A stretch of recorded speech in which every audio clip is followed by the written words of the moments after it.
इस वीडियो में धारावाही वृत्ताकार लूप के केंद्र पर चुंबकीय क्षेत्र की गणना करना सीख। अब तो सबसे पहले इसका डायग्राम बना लेते हैं। डायग्राम क्या है, हमारे पास एक वृत्ताकार लूप है इस तरीके से,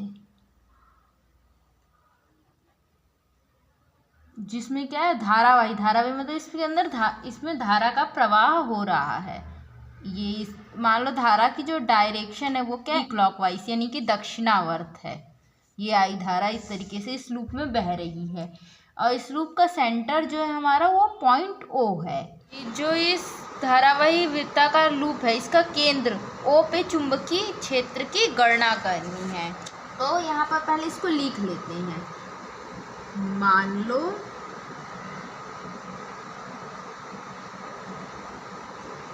एक वृत्ताकार लूप का केंद्र ओ तथा त्रिज्या स्मॉल r है। इस लूप का तल कागज के तल पर है, यानी कि ये जो हमारा लूप है ये क्या है, कागज के तल पे ऐसे रखा हुआ है। ये कह रहे हैं, इसका मतलब तल पर है। इसमें धारा कैपिटल I दक्षिणावर्त का मतलब है क्लॉकवाइज, यानी कि जैसे घड़ी की सुई घूमती है उस दिशा में घूम रहा है। दिशा में प्रवाहित हो रही है। इस धारावाही लूप के केंद्र पर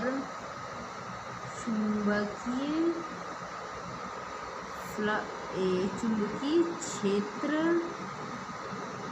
की गणना करनी है। अब हम लोग क्या करते हैं, इस धारावाही वृत्ताकार लूप है, इसके किसी भी एक पॉइंट पे हम लोग क्या करते हैं, मान लो यहाँ पर क्या है, एक dl लंबाई, जिसकी लंबाई क्या है, dl लंबाई का एक धारावयव, और धारावयव को हम लोग कैसे कहते हैं, I dl, और dl पे क्या होता है, वेक्टर का साइन होता है। ये कुछ इस प्रकार यहाँ पर एक धारावयव है, इस प्रकार से कल्पना, यानी कहने के मतलब इस धारावाही वृत्ताकार लूप को हम क्या कर रहे हैं, dl लंबाई के बहुत सारे अवयवों से मिलकर बना हुआ है ऐसा मानते हैं। और धारावयव को दर्शाने का तरीका ये होता है I डॉट dl, और वेक्टर dl होता है। अब इसको लिख लेते हैं। अतः हम dl लंबाई के एक धारा अवयव की कल्पना करते हैं। अब इस आइडियल धारा अवयव को देखें तो हम लोग क्या है, इस आइडियल धारा अवयव के कारण केंद्र ओ पर चुंबकीय क्षेत्र के व्यंजक लिख सकते हैं, किसकी सहायता, बायो सावर्ट के नियम का उपयोग करके। तो यहाँ पर लिखते हैं हम लोग बायो सावर्ट के नियमानुसार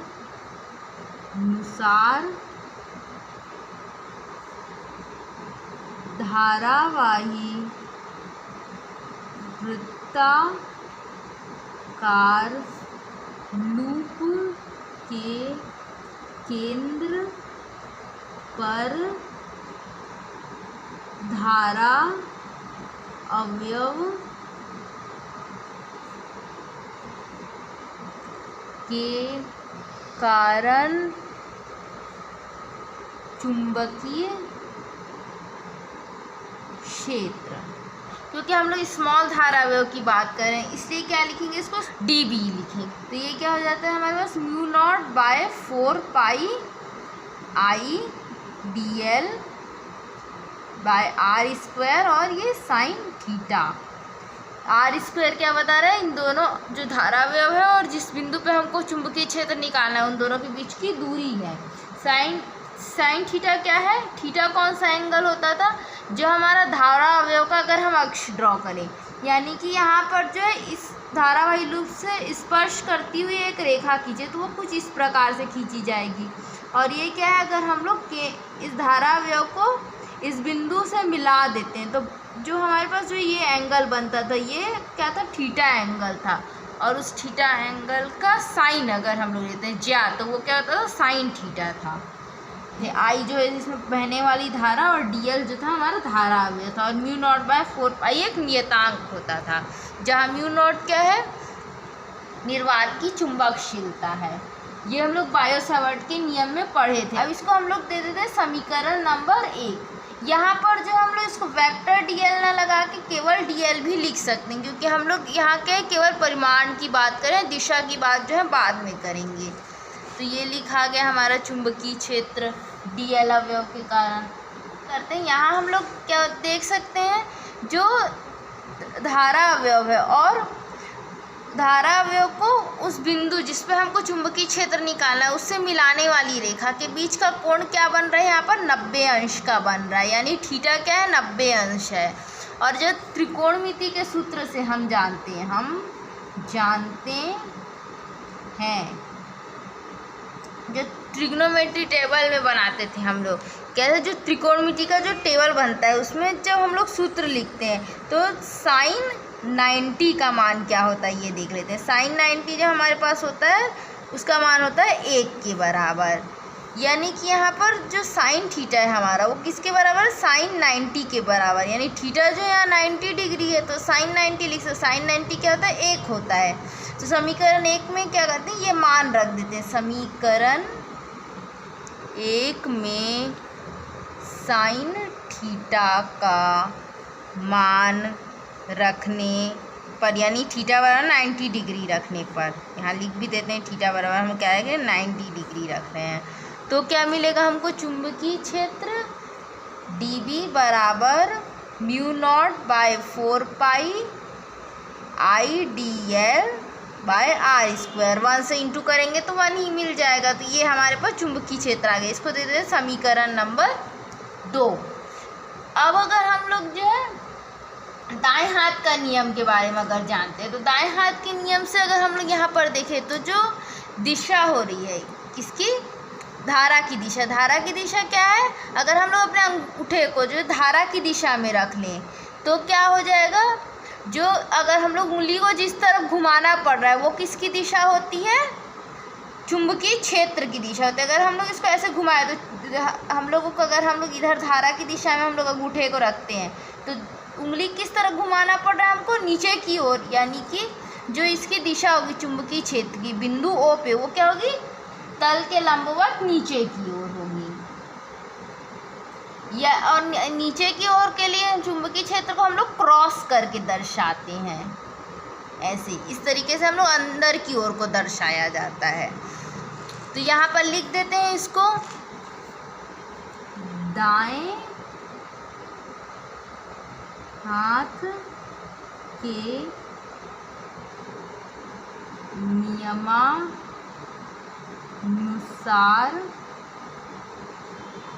इस क्षेत्र की दिशा कागज के तल के लंबवत अंदर की ओर होती होगी। ये हो गया। अब इसके बाद कहते हैं दिशा की बात यहाँ पर कर लिया, परिमाण ये निकल गया। अब जो है हम लोग कहते हैं ये तो हम लोग ने स्मॉल अवयव के कारण निकाल लिया, स्मॉल धारा अवयव के कारण निकाल लिया। अब क्योंकि हमको जो पूरा वृत्ताकार लूप के कारण उस वृत्ताकार लूप के केंद्र पर चुंबकीय क्षेत्र निकालना है, तो इसके लिए हम लोग क्या करेंगे, जो हमारा धारा अवयव है उसके कारण से जो चुंबकीय क्षेत्र निकला उसका क्या करते हैं हम लोग, समाकलन कर देते हैं। यहाँ पर हम लोग लिखते हैं इस प्रकार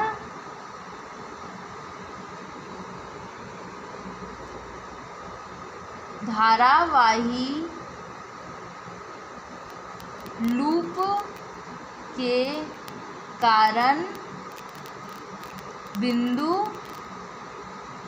ओ, यानी जो हमारा धारावाही लूप का केंद्र है, पर चुंबकीय क्षेत्र, ये हो जाएगा। हम लोग समीकरण 2 का क्या करते हैं, समाकलन कर देते हैं। समीकरण 2 का समाकलन करने पर, समीकरण 2 का समाकलन करना है, यानी कि दोनों पक्ष का होगा, तो इंटीग्रेशन dv बराबर integration mu naught by 4 pi I D L by r square. अब जब हम लोग समाकलन करते तो पहले क्या करते हैं, सबसे पहले इससे नियतांक लोगों को बाहर निकाल देते हैं।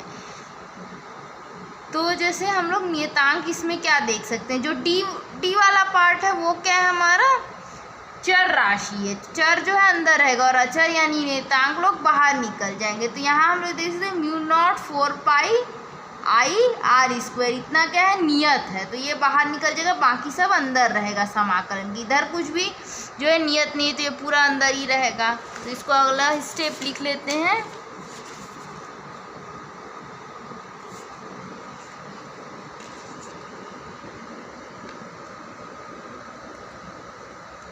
अगला स्टेप यहाँ पर लिखेंगे इंटीग्रेशन dv बराबर इंटीग्रेशन म्यू नॉट बाय 4 पाई।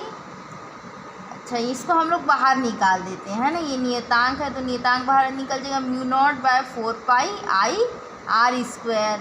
ये भी क्योंकि नियत रहेंगे ना, धारा अवयव जो है पूरा घुमाएंगे तो धारा तो पूरे लूप के लिए यही रहेगी और त्रिज्या भी पूरे लूप के लिए यही रहने वाला है, तो इसको इधर ही रहने देते हैं। इंटीग्रेशन के अंदर केवल क्या रहेगा, dl, यानी धारा अवयव ही चेंज हो रहा है हमारा। तो इसको एक बार इधर अच्छे से लिख देते हैं, इंटीग्रेशन dv बराबर mu naught by 4 pi I r square integration dl। अब इसको जब हम लोग समाकलन करेंगे तो जो है हम लोग अगर समाकलन के सूत्र देखें तो जब हम लोग dx का समाकलन करते थे तो वो क्या आता था, x आता था। उसी प्रकार dv का समाकलन करेंगे तो क्या मिलेगा हमको, कैपिटल B मिलेगा। वैसे म्यू नॉट बाय 4 पाई ये नियत है, ये ऐसी रहेंगे आई आर स्क्वायर। अब इंटीग्रेशन IDL है क्या, अगर हम लोग इसकी बात करें तो ये क्या है, हम लोग पास एक वृत्ताकार लूप है। लूप यानी कि इसके अंदर की ओर तो कुछ भी नहीं है, एक जो है बस ऐसे सर्कल को बना दिया गया है, किसी जो है मटेरियल का एक सर्कल बना हुआ है, मतलब सर्कल भी नहीं कह सकते हम लोग, क्या रिंग टाइप कह सकते, किसी मटेरियल का रिंग टाइप है ये। तो क्या हो रहा है, अगर हम लोग इसको बात करें तो अगर हम लोग इस धाराव्यव को जोड़ते जाए, आई dl dl dl dl dl dl सबको जोड़े तो क्या मिलेगा हमको, इस वृत्ताकार लूप की परिधि मिलेगी। तो ये क्या है, अगर इंटीग्रेशन IDL की बात करें तो ये कुछ नहीं है, इस धारावाही वृत्ताकार लूप का परिधि है। धारावाही वृत्ताकार लूप की परिधि, और परिधि क्या होता है हमारे पास, ये हमको पता है 2 पाई, और यहाँ पर क्या होती है r, 2 पाई r, ये क्या होते हैं, परिधि का मान होता है। तो यहाँ पर हमारे पास क्या आ जाएगा, 2 पाई r। IDL को जो है हम रिप्लेस कर दिए 2 पाई r से। अब यहाँ देख सकते हैं हम लोग पाई से पाई कट जाएगा, 2 एकम 2, 2 दूनी 4। यहाँ क्या है हमारे पास, b बराबर mu not I r bye 2r square, और यहाँ से और देख सकते हैं हम लोग r से r स्क्वायर कट जाएगा, तो क्या बचा हमारे पास, b बराबर mu not I bye 2r। ये क्या है, धारावाही वृत्ताकार लूप के कारण उसके केंद्र पर चुंबकीय क्षेत्र का व्यंजक है। इसको हम लोग दे देते हैं समीकरण नंबर 4। अब जो है यहाँ अब हम लोग देखते हैं कि यदि हम लोग क्या है, अब लूप है, लूप में क्या है करते हैं हम लोग, किसी मटेरियल को ले लिया और उसको जो है ऐसे जोड़ दिया सर्कल के फॉर्म में। अब जो है अंदर की साइड तो कुछ नहीं है, बस एक पट्टी रिंग टाइप का है। अब इसमें क्या कर रहे हैं हम फेरे लगा रहे हैं, मतलब 1 राउंड 2 राउंड 3 राउंड ऐसे, तो कितने राउंड घूमे हैं, तो उसको हम लोग क्या कहेंगे, फेरा कहेंगे, या टर्न्स जिसको कहते हैं इंग्लिश में। तो अगर टर्न्स की संख्या या कुंडली में फेरों की संख्या क्या है, कैपिटल N है, तो क्या होगा देख लेते हैं हम, चुंबकीय क्षेत्र में क्या प्रभाव पड़ेगा। तो यदि कुंडली में फेरों की संख्या कैपिटल N हो तो B बराबर क्या हो जाएगा, म्यू नॉट Ni/2R। इसको दे देते समीकरण नंबर 5। समीकरण 4 और 5 क्या बता रहे हैं, धारावाही वृत्ताकार लूप के कारण उसके केंद्र पर चुंबकीय क्षेत्र का व्यंजक। ये कब बता रहा है, जब एक ही टर्न हो, यानी फेरों की संख्या 1 हो, और ये जो है n नंबर ऑफ फेरों की संख्या, यानी जब n फेरों की संख्याएं हैं तब क्या होगा, चुंबकीय क्षेत्र इसका व्यंजक है। और जो है इसकी जो दिशा होगी वो दाएं हाथ के नियम अनुसार क्या होगी, कागज के तल के लंबवत अंदर की ओर होगी। तो इसको भी लिख लेते हैं, इस क्षेत्र की दिशा दाएं हाथ के नियमानुसार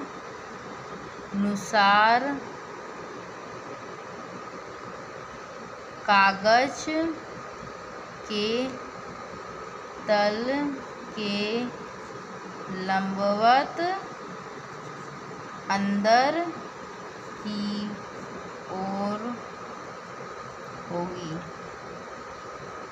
अगर हम लोग समीकरण 5 को अच्छे से देखें तो यहाँ हम लोग देख सकते हैं B का मान है, चुंबकीय क्षेत्र का मान किस किस चीज़ पे निर्भर कर रहा है, N पे, I पे और R पे। बाकी चीज़ें तो नियतांक है, तो उस पर तो हम लोग बात नहीं करेंगे, उस पर निर्भरता नहीं है, वो तो कांस्टेंट है। जो चीज़ चेंज होने वाले हैं अलग अलग पर्टिकुलर केस के, वो क्या है, N है, I है और R है। यानी कि कुंडली में कितने फेरों की संख्या है, कुंडली में कितनी मात्रा में धारा प्रवाहित हो रही है, यानी कितने जो एम्पियर की धारा प्रवाहित हो रही है, और जो वृत्ताकार कुंडली है उसकी त्रिज्या क्या है। और चौथा एक होगा माध्यम, क्योंकि यहाँ हम लोग देखें म्यू नॉट का भी यूज़ करते हैं हम लोग जब निर्वात की बात करें, लेकिन अगर हम यहाँ पर निर्वात के जगह कोई माध्यम डाल दे तो क्या हो जाएगा, म्यू नॉट नहीं रहेगा, तब क्या हो जाएगा, म्यू एम हो जाएगा, और म्यू एम जो माध्यम के हिसाब से चेंज होता जाएगा। तो इन 4 चीज़ों पे जो है B यानी चुंबकीय क्षेत्र की तीव्रता निर्भर करेगी। किस पे निर्भर कर रही है, यहाँ पर लिख भी सकते हैं हम लोग, B की निर्भरता ये माध्यम पे निर्भर करेगी, कि माध्यम का जो रिलेशन है म्यू एम से रहेगा, यानी कि जो माध्यम की चुंबकशीलता क्या होगी उस पर निर्भर करेगी। कुंडली में कितने फेरे हैं उस पर निर्भर करेगी, कुंडली में फेरों की संख्या जो कि n है, यानी कि अगर फेरों की संख्या हम लोग बढ़ाते हैं, यहाँ अनुक्रमानुपाती है, यानी कि फेरों की संख्या बढ़ाएंगे तो चुंबकीय क्षेत्र भी बढ़ेगा। वैसे माध्यम जो है चेंज करेंगे तो उस हिसाब से भी जो चुंबकीय क्षेत्र परिवर्तित होगा, क्योंकि चुंबकशीलता का मान परिवर्तित होगा। हर एक माध्यम की चुंबकशीलता अलग अलग होगी। और धारा, कुंडली में जो धारा बह रही है, कुंडली में प्रवाहित धारा, और इसके भी क्या है, अनुक्रमानुपाती, यानी कि अगर धारा का मान बढ़ाएंगे हम लोग, अगर अधिक एम्पियर में धारा प्रवाहित तो केंद्र पे चुंबकीय क्षेत्र भी हमको अधिक मिलेगा। और कुंडली की त्रिज्या यहाँ पर क्या देख सकते हैं हम लोग, कुंडली के जो व्युत्क्रमानुपाती यानी बटे में आ रहा है, तो अगर हम लोग कुंडली की त्रिज्या जो है बढ़ाते जाएंगे तो चुंबकीय क्षेत्र जो है कम मिलता जाएगा, यानी कि जितना बड़ा कुंडली लेंगे यानी जितने अधिक त्रिज्या का उतना कम चुंबकीय क्षेत्र केंद्र पे मिलेगा। या जो है इसका अपोजिट, अगर हम लोग छोटा कुंडली लेंगे यानी कम त्रिज्या का, तो केंद्र पे चुंबकीय क्षेत्र अधिक मिलेगा।